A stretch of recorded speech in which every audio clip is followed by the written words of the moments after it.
If you love Name Explain, then please consider leaving a super thanks in the comments of this video. It's a great way to make a one-time donation to the channel and help support Name Explain.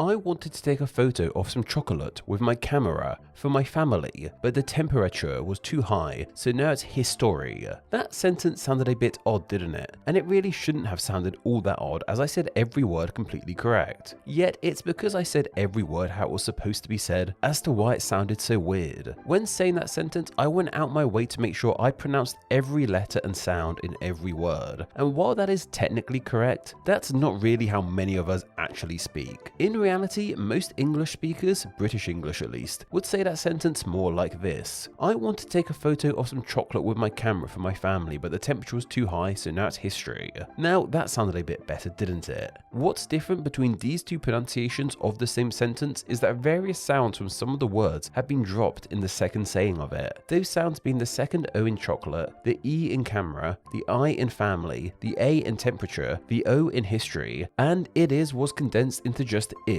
This is how most people would say this sentence, and despite that pronunciation being technically wrong, it's completely fine. We do this all the time in spoken language with a huge variety of sounds. In fact, this phenomenon actually has its own name, elision. This is a Latin word meaning striking out, and it makes sense as these sounds are being struck out of the words they are in. When it comes to elision, there isn't really a fixed rule on what sound gets dropped. It's something of a case-by-case scenario. It can range from single vowels being dropped to consonants to entire syllables, and in some cases, huge chunks of words get dropped. Britannica's definition of elision defines it as the slurring or omission of a final unstressed vowel that precedes either another vowel or a weak consonant sound, which puts much more focus on elision primarily relating to vowels. Whatever definition you feel is best, what we know for sure is that many of us drop certain sounds repeatedly from words. So why do we do this when we technically shouldn't be?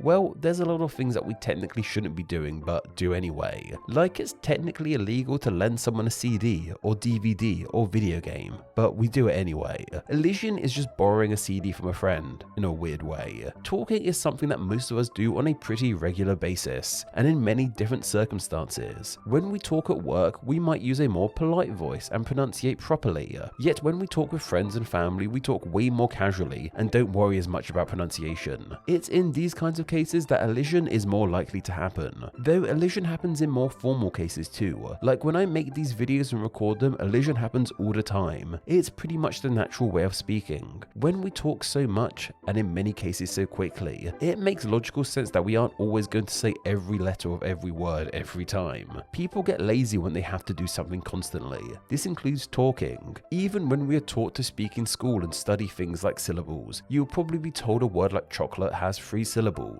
But in most cases, you will just say 2. Chocolate. Literally no one expects you to pronounce every sound all the time. Well, maybe people like the royal family and BBC News presenters, but that's a whole story for another time.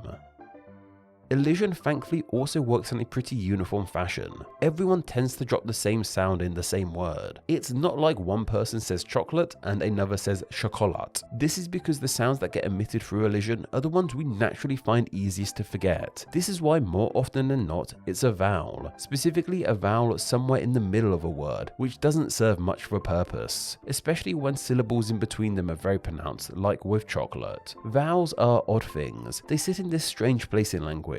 Their main role is helping shape and smooth out words to make them easier to pronounce. Consonants more often than not do all the heavy lifting in a word. This is why in most cases we can actually understand what a word says without the need of vowels. Think of something like a personalized license plate created to spell out a name like Patrick. If it just reads PTRCK, we can still pretty easily figure out what the word is saying. Granted, it would be way easier with the vowels, but we still do it. This is kind of like the written form of elision. When speaking, we don't drop every vowel, but the occasional 1 or 2, and people still know what we are saying. As mentioned, as we all tend to drop the same sounds, we're all in the same boat and we all know what people are saying most of the time. Accents play a key role in elision too. Many accents around the world have a long history of dropping certain sounds. Here in the UK, for example, T is well known for being dropped when it's in the middle of a word. Ask any English person to say bottle of water and this will become very apparent. This is especially the case in the southeast of England and with certain London accents. While I have been focusing mainly on English so far, elision does happen in other languages too. Wikipedia's page for elision has examples in many other languages, like how in French it happens often with unstressed vowels. German words that end with ER tend to become just an E sound, and in Japanese high vowels like I and U are often omitted from words. In some cases, in the written form, elision is often represented with accent marks, but sometimes people just do it. Let me know what sounds are missed most often in your language or accent too, I'd love to know. I can only imagine how confusing this must make learning other languages. If you were learning English and were told to pronounce chocolate as chocolate, and then everyone is just omitting that middle O, it must seriously be confusing. Back to English, however, elision has actually had a pretty big effect on the language. Certain words have changed their pronunciation and written form completely due to sounds so often being dropped in them. A great example is with everyone's favourite frozen treat of ice cream. As a name, ice cream doesn't make all that much sense. While it is a cream, it isn't exactly made of just ice. This name did make more sense once upon a time, however, as it was once called iced cream. This makes loads of sense, as here we use the adjective of iced, which implies the cream has been iced, as opposed to it being cream made from ice. So why did we stop calling it iced cream? Well, that's because of our good friend elision.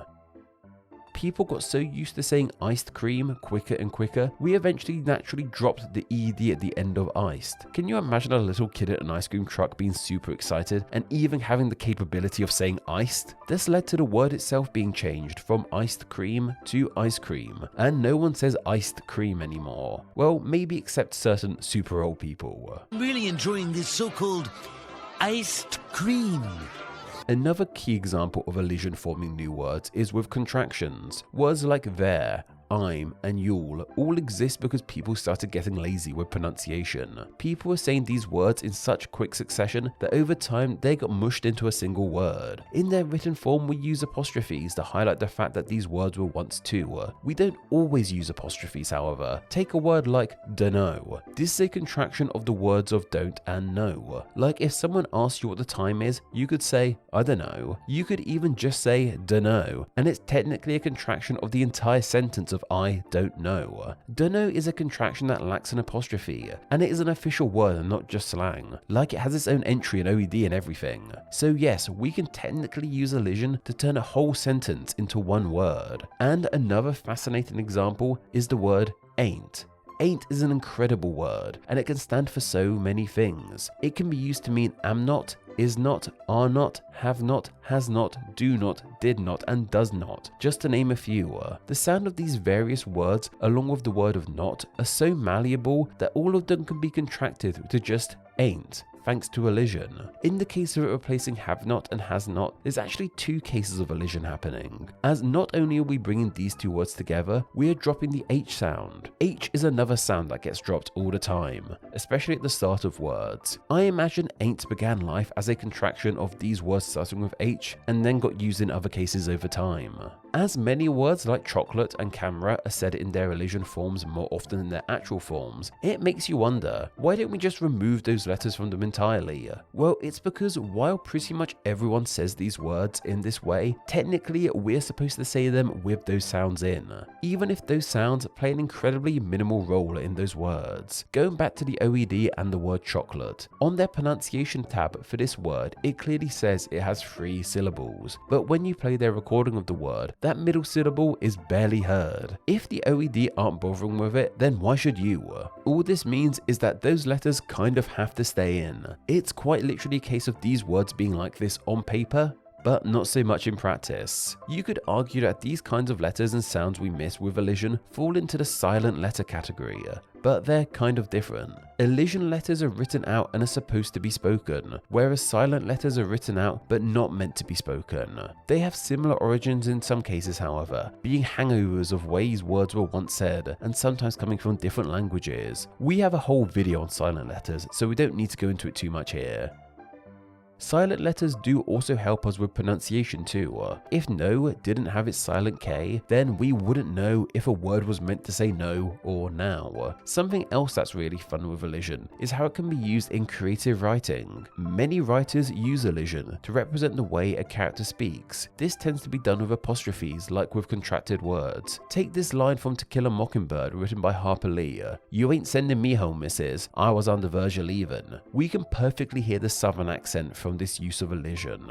It's also used an awful lot in poetry. In poetry, it is used to help fit words into the flow of the poem. Take these lines from Shakespeare's Sonnet 116. "Oh no, it is an ever fixed mark that looks on tempest and is never shaken. It is the star to every wandering bark, whose worth's unknown, although his height be taken." This lets readers know that they shouldn't bother with the middle syllable of wandering and helps the poem flow much better. Elision is an odd thing. We really ought not to be doing it at all, but all of us do it anyway and no one is really batting an eyelid about it. It's something so ingrained into the way we speak, though I'm not sure everyone is happy about it. I guess the final question we should all be asking ourselves is, do we want to speak properly or do we want to speak properly? This video topic was suggested by John Wick over on my Patreon. Every Wednesday, I put up a video request post over on my Patreon for my awesome patrons to leave video ideas on. I then pick one of those ideas to be turned into a video the following Wednesday. So if you have a great idea for a Name Explain video and wish to enjoy Name Explain videos ad-free as well as get exclusive content and your name at the end of these videos, then why not support the channel on Patreon? It takes just $1 a month to help the channel in a huge way and gets you all of these amazing benefits. Visit patreon.com/nameexplain or click the link down below. Name Explain depends on viewers like yourself supporting the channel financially on Patreon, so a huge thank you to everyone who does. Donating just $1 a month helps the channel amazingly and gets you bonuses including ad-free videos, exclusive content, the power to request ideas to be made into actual Name Explain videos, and your name at the end of the video with all these awesome people. Visit patreon.com/nameexplain or click the link down below to find out how you too can support the channel. Thank you. Thanks for reaching the end of the video. Why not watch another and subscribe to keep up to date on all things Name Explain. You can find myself on Instagram where I'm NameExplainYT and join the Facebook group Friends of Name Explain to talk with myself and other name nerds. All that will be linked down below. Anyway, I hope you enjoyed this video and once again, thank you all so much.